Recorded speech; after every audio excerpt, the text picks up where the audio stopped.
പഴയ പോലെ ഒന്നല്ല കേട്ടോ. ഇന്ത്യയുടെ പേരങ്ങ് വാനോളം ഉയർന്നിട്ടുണ്ട്. ഇപ്പോൾ ഗൾഫ് രാജ്യങ്ങളിൽ പോലും അവിടുത്തെ മാധ്യമങ്ങൾ പോലും ഇന്ത്യയിൽ മുസ്ലിങ്ങൾക്ക് നേരെയും അതേപോലെ ക്രൈസ്തവന് നേരെയുമുള്ള അതിക്രമങ്ങൾ ചൂണ്ടിക്കാണിക്കാൻ തുടങ്ങി. തന്നെ ഇപ്പോൾ നരേന്ദ്രമോദി ക്രിസ്തീയ രാജ്യങ്ങളിലുള്ള സന്ദർശനങ്ങൾ വളരെ കുറച്ചിട്ടുണ്ട്. ഇപ്പോൾ നമ്മുടെ നാട്ടിൽ തന്നെ എന്തൊക്കെ നടക്കുന്നത്, ക്രിസ്ത്യൻസിന് നേരെയുള്ള അതിക്രമങ്ങൾ ചൂണ്ടിക്കാണിക്കാൻ ആരുമില്ല. അപ്പം പല ക്രിസംഗികളും തലതിരിഞ്ഞു, അവർക്ക് നേരെയും അതിക്രമങ്ങൾ വരുന്നു എന്ന് പറഞ്ഞുകൊണ്ട് ഇപ്പോൾ കരയാൻ തുടങ്ങി എന്നുള്ളതാണ്. കൊള്ളാം. മാത്യു സാമുവൽ അറിയാലോ എല്ലാവർക്കും അല്ലേ, മണിയടിച്ച് നടക്കുകയായിരുന്നു സംഘികൾക്ക്. അവസാനം തിരിച്ച് പണി കിട്ടിയപ്പോൾ ആളിപ്പോൾ തലതിരിഞ്ഞ് വന്നിട്ടുണ്ട്. ആളയാളുടെ ചാനലിൽ മുഴുവൻ ഇപ്പോൾ ഇതാ ഇടുന്നത്.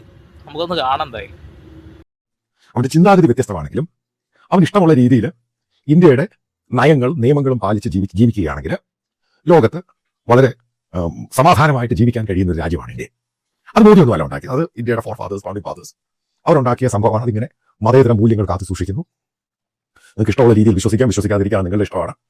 അതായത് അതുപോലെ റെസ്പെക്ട്, ഇന്ത്യയുടെ ഹോസ്പിറ്റാലിറ്റി. ഇന്ത്യ ഈ ടെററിസം എന്ന് പറഞ്ഞതിനെ പൂർണ്ണമായിട്ട് എതിർക്കുന്നവരാണ്. മറ്റുള്ളവന്റെ വിഷയത്തിൽ അനാവശ്യമായിട്ട് ഇടപെടാൻ പോകാറില്ല. അവന് ഇഷ്ടമുള്ള ആഹാരം കഴിക്കാം, ഇഷ്ടമുള്ള വസ്ത്രം കഴിക്കാം, അവന് ഇഷ്ടമുള്ള മറ്റുള്ള അവന്റെ രീതിയിൽ പോകാം, അത്രേ ഉള്ളൂ. അതെ, ഇഷ്ടമുള്ള പോലെ ജീവിക്കാം, ഇഷ്ടമുള്ള വസ്ത്രം ധരിക്കാം. എവിടെ? കേരളത്തിലാണ് ഇഷ്ടമുള്ള ഭക്ഷണം കഴിക്കാൻ സ്വാതന്ത്ര്യമുള്ളൂ, ഇഷ്ടമുള്ള വസ്ത്രം ധരിക്കാൻ സ്വാതന്ത്ര്യമുള്ളൂ. ദീപിക പതുക്കോൺ ഒരു സിനിമയിൽ എന്തോ ഒരു കാവിഷട്ടി ഇട്ട് എന്നിട്ട് പ്രശ്നം ഉണ്ടാക്കിയ ആൾക്കാരെ എനിക്ക് അറിയില്ലേ. അതാണ്, വസ്ത്രം ധരിക്കാൻ പോലും ഒരു സ്വാതന്ത്ര്യവും ഇപ്പോൾ നമ്മുടെ രാജ്യത്തില്ല. മുസ്ലിങ്ങൾ ബീഫ് കഴിക്കുന്നത് അവർക്ക് ഇഷ്ടമല്ല, ഇവർക്കിത് ഗോമാതാവാണ്. ചിട്ടെന്താ, ഞാൻ ഇപ്പം ഹിന്ദുവാണ്, ഞാൻ ഗോമാതാവായിട്ടൊന്നല്ല കാണുന്നത്, ഞാൻ അതിനൊരു ജീവിയായിട്ടാണ് കാണുന്നത്. അതിനോടുള്ള സ്നേഹം നമ്മൾ കാണിക്കാറുണ്ട്. തിന്നേണ്ടത് തിന്നുന്നുണ്ട്, സ്നേഹിക്കേണ്ടത് സ്നേഹിക്കുന്നുണ്ട് എന്നുള്ളത് അത് വേറെ കാര്യം. ഇപ്പോൾ ക്രിസ്ത്യൻ രാജ്യങ്ങളിൽ നേരിടുന്ന ഒരു പ്രശ്നം എന്താണെന്ന് അറിയോ? അവിടെ വരുന്ന ഇന്ത്യക്കാരായ ആളുകളുടെ ജാതി മതം വർണ്ണം ഒന്നും നോക്കണമെന്നില്ല, കയറ്റിവിടുക. എന്തിനാ കയറ്റിവിടുന്നത്? നമ്മുടെ രാജ്യത്ത് ക്രിസ്ത്യൻസിന് നേരെയുള്ള അതിക്രമങ്ങൾ അവരേത് രീതിയിലാണ് ചെറുക്കുക? അവരിതേ രീതി തന്നെ ചെയ്യും. ഇവിടെ നിന്ന് ഒഴിവാക്കിയ പോരെ? ഒന്നും അറിയാത്ത കുറേ എണ്ണുണ്ട് അവിടെ, അവരാണ് കഷ്ടപ്പെടുന്നത് എന്നുള്ളതാണ് ഇന്ത്യയിലെ അഴിഞ്ഞാട്ടം കാരണം. മാത്യു സാമുവൽ ഭയങ്കര സങ്കടത്തിലാണ്. മോദിയെ കുറിച്ച് പറയുമ്പോൾ ഒരു പേടി. ഒന്ന് കാണാം. ഇന്ത്യൻ പ്രധാനമന്ത്രി ചർച്ച് ഓഫ് റിഡംഷൻ, അതായത് പ്രൊട്ടസ്റ്റന്റ് ചർച്ചിൽ ഡൽഹിയിൽ പോയിട്ട് അവിടെ ക്രിസ്തുമസ് വർഷിപ്പുമായിട്ട് ബന്ധപ്പെട്ട് പ്രാർത്ഥന നടത്തി ബൈബിളിനെ ചുംബിച്ചു. ഈ ഒരു മെസ്സേജ് ഗ്ലോബലായിട്ട് ഒറ്റ പത്രങ്ങൾ എടുത്തില്ല. ഒരു ചെറിയ രീതി ഇന്ത്യയിൽ നടക്കുന്ന റാംപേജ്, ക്രൈസ്തവർക്കെതിരെ അതിന്റെ ഡെക്കറേഷൻ, ക്രിസ്തുമസ്, അവരെ അറ്റാക്ക് ചെയ്യുന്നു, ചർച്ചകൾ കത്തിക്കുന്നു, അതാണ് കൂടുതൽ ഹൈലൈറ്റ് ചെയ്ത് വന്നത്. താങ്കൾ എത്ര പറഞ്ഞു തരുന്നത് മനസ്സിലാവണില്ല. നരേന്ദ്രമോദി ഒരു പള്ളിയിൽ പോയി അവിടെ ബൈബിൾ മൊത്തം വെച്ചു. ഇതാണോ ലോക ചർച്ച ചെയ്യേണ്ടത്? അതിൻ്റെ അപ്പുറത്ത് നടക്കുന്ന കാര്യമില്ലേ, സംഘികൾ കാണിച്ചു കൂട്ടുന്ന കാര്യങ്ങളില്ലേ? അവിടെയുള്ള സാധാരണക്കാരെ നേരെ നെഞ്ചത്ത് കയറി താങ്കൾ കാണുന്നില്ലേ? താങ്കൾ എന്തിനാണ് ഈ ഇപ്പോഴും മണിയടിച്ച് നിൽക്കുന്നത് മനസ്സിലാവുന്നില്ല. എല്ലാ സമുദായങ്ങൾക്ക് നേരെയും എല്ലാവർക്കും നേരെയും അവർ ഇറങ്ങി. ഇനിയെങ്കിലും ഈ മണിയടിച്ച് നിൽക്കേണ്ട കാര്യം, ജനാധിപത്യ രാജ്യമാണ്, സ്വാതന്ത്ര്യം സംസാരിക്കാൻ പറയാൻ കണ്ട് പേടിച്ച് മുട്ട് പറിച്ചിട്ട് സംസാരിക്കേണ്ട കാര്യം എന്നുള്ളത്. അദ്ദേഹം ഒരു പള്ളിയിൽ പോയി തിരിച്ചു വന്നു. അതിൻ്റെ അപ്പുറത്ത് വേറെ സൈഡിൽ നടക്കുന്ന കണ്ടില്ലേ? എത്ര മാളുകൾ കയറിയിട്ടാണ് ഇവരെ നശിപ്പിച്ചിട്ടുള്ളത്. അതേപോലെ തന്നെ എത്ര പള്ളികൾ കയറി നശിപ്പിച്ചു. പ്രാർത്ഥിക്കുന്ന ആളുകളെ ബുദ്ധിമുട്ടിക്കുന്നത് ക്രിസ്ത്യൻസിന് നേരെയും മുസ്ലിങ്ങൾക്ക് നേരെയുണ്ട്. താങ്കൾ അത് പറയാൻ ധൈര്യം കാണിക്കണം. ന്യൂയോർക്ക് ടൈംസിൽ 4 ആർട്ടിക്കിളാണ് എഴുതിയിരിക്കുന്നത് കഴിഞ്ഞ ഒരാഴ്ച കൊണ്ട് RSSനെ പറ്റി. എന്താണ് ഈ സംഘടന, എന്താണ് ഇവരുടെ ലക്ഷ്യം, എവിടെയാണ് ഇവർ പണം കൊടുത്ത് ഗ്ലോബൽ ഇമേജ് ഉണ്ടാക്കാൻ അമേരിക്കൻ ഏജൻസിക്ക് പണം കൊടുത്ത സംഭവം, അതുൾപ്പെടെയാണ് എഴുതിയിരിക്കുന്നത്. അതിൻ്റെ അകത്ത് മോദിയുടെ പ്രാധാന്യം എന്താണ് റൈറ്റ് വിംഗ് പൊളിറ്റിക്സ് ഉദ്ദേശിക്കുന്നത്, ഫാസിസം, എന്നിട്ട് കൃത്യമായിട്ട് പറയുന്നത് എന്ത് ഫാസിസമാണ് അവർ അഡോപ്റ്റ് ചെയ്തിരിക്കുന്നത്. ന്യൂയോർക്ക് ടൈംസ് പോലെ പത്രത്തിന്റെ പ്രധാനപ്പെട്ട സംഭവമാണ് വന്നിരിക്കുന്നത്. ഇത് 2 ദിവസം കഴിയുമ്പോൾ ലോകത്തെ എല്ലാ പത്രങ്ങളും ഇതിനെപ്പറ്റി വീണ്ടും സംഭവം വരും. അതായത് ഇന്ത്യയുടെ ഇമേജ് എന്ന് പറയുന്നത് ഈ കഴിഞ്ഞ 11 വർഷം കൊണ്ട് മോദി ഉണ്ടാക്കി എടുത്തിട്ടുണ്ടെങ്കിൽ അതിന്റെ ഒരു 100 ഇരട്ടി താപ്പോടങ്ങ് പോയി. 2002 ഒന്ന് കൂപ്പ് കുത്തണം മിസ്റ്റർ. ഓർമ്മയുണ്ടോ താങ്കൾക്ക്? 92 ഓർമ്മയുണ്ടോ? ബാബരി മസ്ജിദ് തകർത്തപ്പോഴൊന്നും ഇവർ ഭയങ്കരമായിട്ട് സപ്പോർട്ട് ചെയ്യുന്നേ. അവസാനം പള്ളികൾക്ക് നേരെ ഇവരങ്ങ് വന്നപ്പോൾ ഇറങ്ങി പുറപ്പെട്ടപ്പോൾ ഇപ്പോൾ സഹിക്കാൻ പറ്റുന്നില്ല. പാസ്റ്റർമാരെ ആണെന്നുണ്ടെങ്കിലും പള്ളിയിൽ എന്തൊക്കെ കാണിച്ചുകൊണ്ടിരിക്കുന്നത്, അതൊന്നും കുഴപ്പമില്ല ആൾക്ക്. ഇപ്പം എന്താ വെച്ചാൽ ലോകം മുഴുവൻ ചർച്ച ചെയ്യുമ്പോൾ ഇന്ത്യക്ക് ഉണ്ടാക്കിയ പേര് പോയി. ഇന്ത്യക്ക് എന്ത് പേരുണ്ടാക്കിയെന്നാണ് പറയുന്നത്? എനിക്ക് മനസ്സിലാവുന്നില്ല. സമാധാനം നഷ്ടപ്പെടുത്തി കഴിഞ്ഞിട്ടുണ്ടെന്നുണ്ടെങ്കിൽ അതൊരു പേരുണ്ടാക്കലാണോ? താങ്കൾ പൂർണ്ണമായിട്ടും ആ ഒരു സംഘി കളസത്തിൽ നിന്ന് പുറത്തു വന്നിട്ടില്ല, അത് മനസ്സിലാവുന്നുണ്ട്. കാരണം ചോദ്യമായി, ഹിന്ദുക്കൾ അല്ലാത്തവർക്ക് ഇന്ത്യയിൽ ജീവിക്കാൻ പറ്റൂ?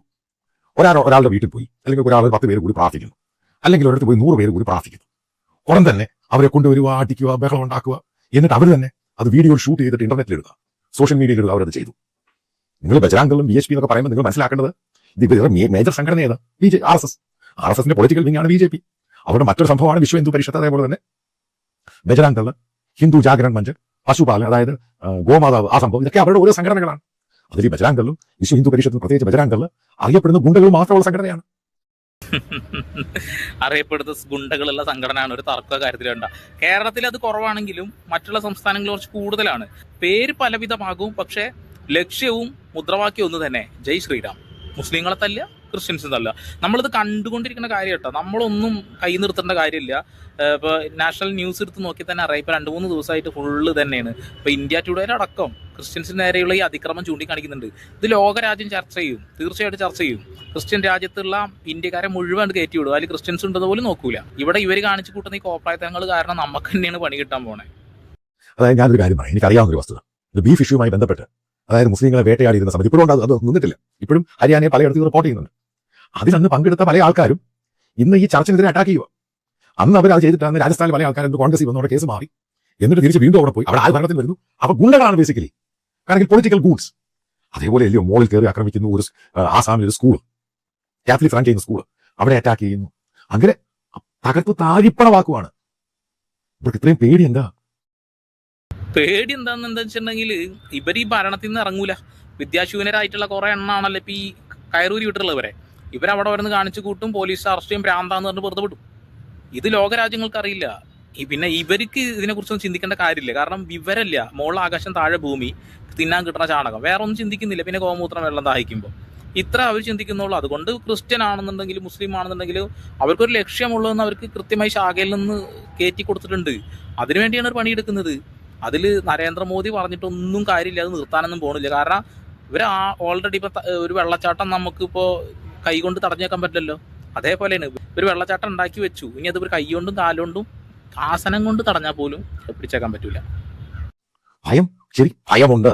പക്ഷെ ഞാൻ മനസ്സിലാക്കിയിരുന്നത്, ഞാൻ ഒരു രാവിലെ നടക്കാൻ പോയി കഴിഞ്ഞപ്പോൾ BJP മോദിയെ പിന്തുണയ്ക്കുന്ന ഒരാൾ എൻ്റെ സുഹൃത്ത്, അപ്പോൾ അവിടെ വെച്ച് പുള്ളിയുടെ സംസാരിച്ച് പുള്ളി പറയുന്നത് ഡെലിബറേറ്റ് ആയിട്ട് മോദിയുടെ ഇമേജ് മോശം വരുത്താൻ വേണ്ടി RSS കണ്ടുപിടിച്ച വഴിയാണ്.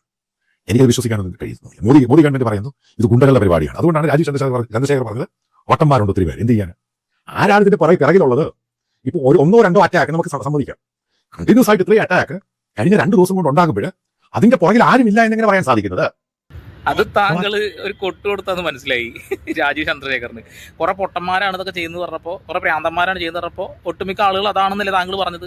അത് കേട്ടപ്പോൾ തന്നെ മനസ്സിലായി. പിന്നെ എന്താണ് നരേന്ദ്രമോദി പേരുണ്ടാക്കി വെച്ചു എന്ന് പറയുന്നുണ്ടല്ലോ. കോൺഗ്രസ് ഉണ്ടാക്കി വെച്ച ആ ഒരു പേരില്ലേ, അതിന് മുകളിൽ ചവിട്ടി നിന്നിട്ടുള്ളൂ. അല്ലാതെ പുതുതായിട്ട് എന്ത് പേരുണ്ടാക്കിയിട്ടുള്ളത്? ഈ രാജ്യത്തിന്റെ സമാധാനമാണ് കളഞ്ഞിട്ടുള്ളത്. ഗുജറാത്ത് കലാപത്തിന് ശേഷമാണ് നരേന്ദ്രമോദിയുടെ പേര് കേൾക്കാൻ തുടങ്ങിയത് അല്ലേ. ഞാൻ കൂടുതലായിട്ടൊന്നും പറയുന്നില്ല. കലാപത്തിന്റെ പേരിനോട് ചേർത്തിട്ടാണ് നരേന്ദ്രമോദിയുടെ പേര് നമ്മൾ കേട്ടിട്ടുള്ളത്. ഇനി അതിനെ വർണ്ണിക്കണ്ടല്ലോ. അറബ് രാജ്യങ്ങളിലെ ന്യൂസ് പേപ്പറുകൾ ഈ കഴിഞ്ഞ ക്രിസ്തുമസുമായിട്ട് ബന്ധപ്പെട്ട് ക്രൈസ്തവർക്ക് ഇതിന് അറ്റാക്ക് ഉണ്ടായതുമായി ബന്ധപ്പെട്ട് ഏറ്റവും മോശമായിട്ടാണ് എഴുതിയിരിക്കുന്നത്.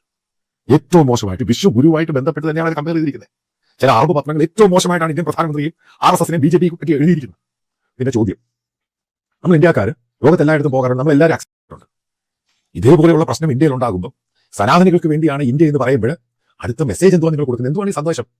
അതായത് വേറെ ആരും ഇവിടെ വേണ്ട, കാരണം മറ്റുള്ള രാജ്യങ്ങൾ തീരുമാനിക്കും നീ ഇവിടെ വേണ്ടെന്ന് പറയും, അവർക്കെതിരെ അറ്റാക്ക് ഉണ്ടാകും.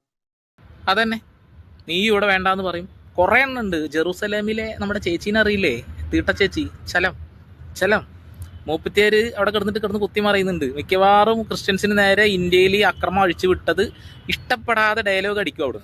അവിടുന്ന് അവരെന്നെ അതിന് പുറത്താക്കിക്കോളും. എന്തായിരുന്നു അവിടെ മുസ്ലിങ്ങൾക്ക് നേരെ RSSകാർ എന്തൊക്കെ കാണിച്ചു കൂട്ടിയിരുന്നേ? ആ സമയത്ത് ഭയങ്കര ഡയലോഗ് എടുത്തപ്പോൾ കിടന്ന് കരയാ, നെഞ്ചത്തടിച്ച് കരയാണ്. അയ്യോ എൻ്റെ നാട്ടിലെ എൻ്റെ ക്രിസ്ത്യൻസിനെ അടിക്കുന്നേ കൊല്ലുന്നേന്ന് പറഞ്ഞിട്ട്. അന്ന് മുസ്ലിങ്ങളെ നേരെ കൈ ഓങ്ങിയപ്പോൾ നിങ്ങൾ RSSകാരെ നന്നായിട്ട് താരാട്ട് പാടി, നരേന്ദ്രമോദി വല്ലാണ്ട് താരാട്ട് പാടി ഉറക്കി കൊടുക്കിയിരുന്നല്ലേ. അവസാനം എന്തായി?